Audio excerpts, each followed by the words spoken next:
Good evening to all of you, dear students. Today we are going to discuss a very important topic of BSc second semester या part 1, the magnetization vector and magnetization current of unit 4. Unit 4 का ही हम एक topic देखेंगे जिसे हम कहते हैं magnetisation vector या जिसे हम हिंदी में कहें कि चुंबकन वेक्टर, और दूसरा जो हमारा टॉपिक है वो है आपका चुंबकन धारा। इन दोनों के कॉन्सेप्ट के बारे में हम बात करेंगे। हमारे यूनिट 4 का ये टॉपिक है चुंबकन वेक्टर होता क्या है, चुंबकन धारा होती क्या है। तो सबसे पहले डियर स्टूडेंट्स मैं एक बात करना चाहूंगा आपसे। चुंबकन वेक्टर या चुंबकन धारा को समझने के लिए सबसे पहले हम बात करेंगे कि परमाणुवी चुंबक जो होता है, जो हमने क्लास 12 में भी पढ़ा है, डोमेन के बारे में भी पढ़ा है, उसकी पहले चर्चा कर लें। हमें यह मालूम है कि कोई भी जो परमाणु होता है ना, वो परमाणु में न्यूक्लियर होता है और न्यूक्लियर के चारों ओर जो इलेक्ट्रॉन होते हैं वो क्या करते हैं, नाभिक के चारों इलेक्ट्रॉन मूव करते हैं। ये इलेक्ट्रॉन जो होते हैं वो दो प्रकार की गति करते हैं। पहला ये करते हैं आपकी ऑर्बिटल मोशन यानी कि कक्षीय गति करते हैं, और दूसरा जो ये करते हैं वो करते हैं स्पिन मोशन यानी कि चक्रण गति करते हैं। तो कक्षीय और चक्रण गति करता हुआ इलेक्ट्रॉन हमेशा एक धारा लूप की तरह कार्य करता है। किसकी तरह कार्य करता है? धारा लूप की तरह कार्य करता है। यदि वो धारा लूप है इसका मतलब वो द्विध्रुव होगा, उसमें दो ध्रुव होंगे, और उस द्विध्रुव का कुछ न कुछ क्या निकाला जा सकता है, आघूर्ण भी निकाला जा सकता है। इसका मतलब इसमें जो धारा बहती होगी इस द्विध्रुव में या इस धारा लूप में, उस धारा को हम परमाणुवी धारा या फिर एटॉमिक करंट भी हम कह सकते हैं। इस धारा को हम क्या कह सकते हैं? एटॉमिक करंट कह सकते हैं। तो आपको ये कॉन्सेप्ट तो समझ में आया होगा कि एटॉमिक करंट जो होती है वो क्या होती है ना। अब हमें ये मालूम है कि ये धारा जो है वो चुंबकीय क्षेत्र से संबंधित होती है ना। तो अब हम बात करेंगे कि धारा लूप जो है वो प्रत्येक धारा लूप किसकी तरह काम कर रहा है भाई? द्विध्रुव की तरह काम कर रहा है ना। द्विध्रुव होगा तो द्विध्रुव आघूर्ण होगा, है ना। अब हम ये बात कर रहे हैं कि इसमें दो प्रकार की गति के कारण होता है। स्पिन जो कि 90% पार्टिसिपेशन करती है और ऑर्बिटल जो कि 10% पार्टिसिपेशन करती है ना। अब हम बात करते हैं कि आखिर ये चुंबकन वेक्टर का क्या कॉन्सेप्ट है, इसमें इसका क्या लेना देना है। तो चुंबकन वेक्टर एक्चुअल में क्या होता है, एक समान चुंबकित पदार्थ के एकांक आयतन में, ठीक है, निहित चुंबकीय आघूर्ण को, कौन सा आघूर्ण को? चुंबकीय आघूर्ण को हम चुंबकन वेक्टर कहते हैं। सिंपल इसकी डेफिनेशन है, ठीक है। एक समान चुंबकीय पदार्थ होना चाहिए। तो एक समान चुंबकीय पदार्थ कहाँ है, कैसा है, इसके कॉन्सेप्ट को समझने के लिए ही हमने ये पूरा प्रोसेस समझा। अब ये एक समान चुंबकीय पदार्थ कैसा होगा कि मान लीजिए कि हमने एक टुकड़ा लिया है भाई, है ना, और उस टुकड़े में हमने एक पदार्थ ले लिया, एक ऐसा ब्लॉक हमने लिया है जिसके अंदर जो, थोड़ा बड़ा बना लेता हूं मैं इस ब्लॉक को, ये हमारा बड़ा सा ब्लॉक है जिसके अंदर जो परमाणुवी चुंबक होंगे, है ना, यानी कि बहुत अधिक संख्या में परमाणुवी चुंबक या द्विध्रुव हैं, और वो इस प्रकार हैं कि वो एक ही दिशा में क्या है, संरेखित हैं। इसका मतलब ऐसा पदार्थ जो, ऐसा ब्लॉक जो होगा वो एक्चुअल में होगा एक समान चुंबकित पदार्थ।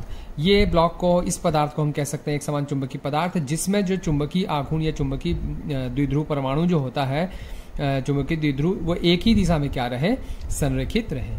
तो ऐसे पदार्थ के एकांक आयतन में जो भी चुंबकीय आघूर्ण निहित होता है उसे हम क्या कहते हैं, चुंबकन वेक्टर। सिंपल इसकी डेफिनेशन है, आपको ये तो सिंपली समझ में आ रहा होगा, ठीक है। अब अगर मैं इसका मैथमेटिकल फॉर्मूला लिखूं तो आप कहेंगे कि सर ये मैथमेटिकल फॉर्मूला कहाँ से आ गया। तो ये इसका एक्चुअल फॉर्मूला हम लिख सकते हैं कि vector m is equal to 1/v limit del v tends to 0, okay, sigma i is equal to, limit ले लेते हैं 1 to n del v, okay, mi। अब यहाँ पर भाई ये mi क्या है? तो mi जो है पदार्थ के आयतन डेल v में, ये जो पूरा आपको दिख रहा है, ये वाला हिस्सा जो दिख रहा है वो पदार्थ का जो आयतन डेल v है, उसमें चुंबकीय आघूर्ण बहुत सारे हो सकते हैं भाई, चुंबकीय आघूर्ण का वेक्टर सम है ना, क्योंकि हमने तो एक टुकड़ा लिया है। अगर हम एकांक की बात करेंगे तब तो कोई दिक्कत नहीं है, लेकिन अगर हम एक ब्लॉक ले लेंगे, उस ब्लॉक में बहुत सारे चुंबकीय परमाणु होंगे, और बहुत सारे चुंबकीय परमाणु होने से सभी का हमें क्या करना पड़ेगा, द्विध्रुव आघूर्ण का, चुंबकीय आघूर्ण का वेक्टर सम लेना पड़ेगा। इसलिए हमने ऐसा लिया। आपको समझ में आया होगा हमने ऐसा क्यों लिया। चलिए अब हम समझते हैं कि कैसे इस फॉर्मूले को हम और आगे समझ सकते हैं, या चुंबकन वेक्टर को और कैसे हम समझ सकते हैं, इस पर बात करते हैं। तो देखिए ये जो डायग्राम आप देख रहे होंगे, इसमें देखिए हमने एक पतली चादर ली है जो कि एक समान चुंबकीय पदार्थ की है। पहले डायग्राम पर थोड़ा सा नजर रखेंगे, अभी ये वाले डायग्राम पर, ठीक है। एक समान चुंबकीय पदार्थ की एक चादर ली है जिसकी जो मोटाई है वो, ये आपको मोटाई जो मैंने यहाँ पर बनाई हुई है वो dz है, ठीक है। अब इसका चुंबकन वेक्टर जो है वो m है, जो कि लंबवत आपको ऊपर दिखाई देता है। अगर मैं इस चादर को ऐसे छोटे छोटे टुकड़ों में बांटूं तो ये इस रूप में दिखने लगेगा, है ना। हमने बहुत सारे छोटे छोटे टुकड़े विभाजित किया, लेकिन हर एक टुकड़े की खास बात देखिएगा, हर एक टुकड़े की चौड़ाई अभी भी dz ही है। टुकड़ा भले हुआ है पर उसकी जो चौड़ाई है, उसकी जो थिकनेस है, ये हाइट जो आपको दिख रही है वो dz। इनमें से मैंने एक टुकड़ा यहाँ पर ले लिया है, ये एक टुकड़ा मैंने यहाँ पर लिया। वो ऐसा टुकड़ा है जिसका जो अनुप्रस्थ परिच्छेद का क्षेत्रफल है वो कितना है, dA है, और उसकी ऊंचाई कितनी है, dz है। अब अगर मुझे इस टुकड़े का चुंबकीय आघूर्ण निकालना हो तो डेफिनेटली जो एकांक चुंबकीय आघूर्ण होता है उसमें तो वॉल्यूम को हम 1 रख देते हैं, है ना। यानी कि हम चुंबकन, अगर मुझे चुंबकीय आघूर्ण निकालना हो तो वो चुंबकीय आघूर्ण जो होगा वो एकांक चुंबकीय आघूर्ण के साथ भाई जो भी इस टुकड़े का आयतन है उसका गुणा कर दीजिए। तो आयतन बराबर होता है क्षेत्रफल गुणित ऊंचाई। तो क्षेत्रफल आपका dA है, या ऊंचाई या जो थिकनेस है वो कितनी है, z है। तो ये हमने आयतन का गुणा किया है, जिससे हमें कुल चुंबकीय आघूर्ण इस टुकड़े का मिल गया। आगे आपको समझ में। अब इस टुकड़े के कारण दूर स्थित किसी भी बिंदु पर चुंबकीय क्षेत्र अगर हमको ज्ञात करना है, इस टुकड़े के कारण अगर हमें चुंबकीय क्षेत्र की गणना करनी है तो वो उतना ही होगा जितना कि इस द्विध्रुव के कारण होता है। तो अब चुंबकीय द्विध्रुव के टुकड़े की परिसीमा जो है, ये चुंबकीय द्विध्रुव के टुकड़ा जो है, ये वाला टुकड़ा जो है उसकी जो परिसीमा है, ये परिसीमा की बात कर रहे हैं, बॉर्डर की बात कर रहे हैं। ये परिसीमा में जो धारा बहेगी वो कैसी होगी, तो धारा I = I डॉट A होता है। तो मैं अगर इसको निकालूं तो M/A होगा इक्वल टू I हो जाएगा। तो A dA कैंसिल होगा, जिससे मुझे धारा का मान मिलेगा क्या मिल जाएगा, M डॉट dz। ये मुझे धारा मिलेगी, है ना। तो ये जो धारा आपको दिखाई है वो एक्चुअल में जो चुंबकीय द्विध्रुव के टुकड़े की जो परिसीमा होती है उसमें बहने वाली धारा है। यानी कि हम अगर द्विध्रुव आघूर्ण निकालें तो वो इस धारा के क्या होगा, मान के बराबर होगा। अब इस धारा लूप का भी चुंबकीय आघूर्ण, क्योंकि अब देखिए अब चुंबकीय आघूर्ण अगर आपको निकालना है तो जनरली चुंबकीय आघूर्ण का फॉर्मूला होता है F डॉट A, मतलब I डॉट A, या I डॉट मैं लिख सकता हूं इसे कितना, dA। अगर मैंने I डॉट dA लिखा तो देखिए वही फॉर्मूला हमारे पास आ जाएगा जो कि हमने पहले लिखा था, M dz dA या dA डॉट dz। अगर मैं इसे जमा के लिख दूं तो आप देखिए पहले भी हमने यही लिखा था, चुंबकीय आघूर्ण का जो सूत्र था वो है ना, वही फॉर्मूला, ठीक है। अब हम आगे बात करते हैं। अगर ये जो चादर है हमने जो ली थी, ये वाली चादर जो हमने ली थी, है ना। अब इस चादर के टुकड़े को हमने लिया था, अब लूप की भांति व्यवहार करता है।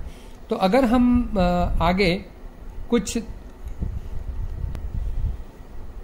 कुछ ये डायग्राम पर हम यहां पर बात करते हैं। देखिए जरा ये डायग्राम को, पहले इस पर एक बार बात कर लीजिए, है ना, कि हम क्या करें। जो चादर हमारे पास थी, इससे पहले वाली जो चादर हमारे पास थी, है ना, उस चादर में के जो छोटे छोटे हमने टुकड़े किए थे, उस टुकड़े को अगर देखें, उसमें बहने वाली धारा को देखें, तो ये जो धारा बह रही है, मैंने यहाँ पर एग्जांपल के लिए 3 टुकड़े लिए हैं। इसकी दिशा देखिए ऊपर की तरफ है, इसकी दिशा नीचे की तरफ है। तो बीच के जितने भी टुकड़े होंगे, सिवाय किनारे के टुकड़ों को छोड़कर, है ना, बीच के जितने भी टुकड़े होंगे वो सभी धाराएं एक दूसरे को क्या कर देंगी, निष्फल कर देगी। इसका मतलब जो परिसीमा में धाराएं होंगी वही केवल क्या आएंगी, काम आएगी। तो यहाँ पर जो परिसीमा में धारा आएगी, ये जो आप देख रहे हैं चादर के बहुत सारे टुकड़े किए हैं और L लंबाई की हमने मोटाई की एक चादर ली और बहुत सारे इसमें इसके टुकड़े कर दिए हैं। तो इसमें जो धारा आएगी वही धारा क्या होगी, केवल यूज की होगी, बाकी सभी धारा एक दूसरे को क्या कर देगी, निष्फल कर देगी, है ना। तो चुंबकित पदार्थ के ब्लॉक को हम ऐसी अनेक रेखाओं से क्या कर सकते हैं, चादरों से मिलकर बना मान सकते हैं, ठीक है। और एक ब्लॉक के दूर स्थित चुंबकीय क्षेत्र की अगर हम गणना करना चाहें इस चादर के कारण, तो आप देखिए ये एक पट्टी की तरह दिखेगा या एक रिबन की तरह दिखेगा, जिसके कारण जो धारा, जो चुंबकन धारा बहेगी, उस IS को हम M dz न कह के, या हम इसे यहाँ पर कहेंगे M डॉट लेंथ, मोटाई L होने के कारण L कहेंगे। और इसी धारा को हम IS से दर्शाते हैं, या इसे मैग्नेटाइजेशन करंट कहते हैं, मैग्नेटाइजेशन करंट।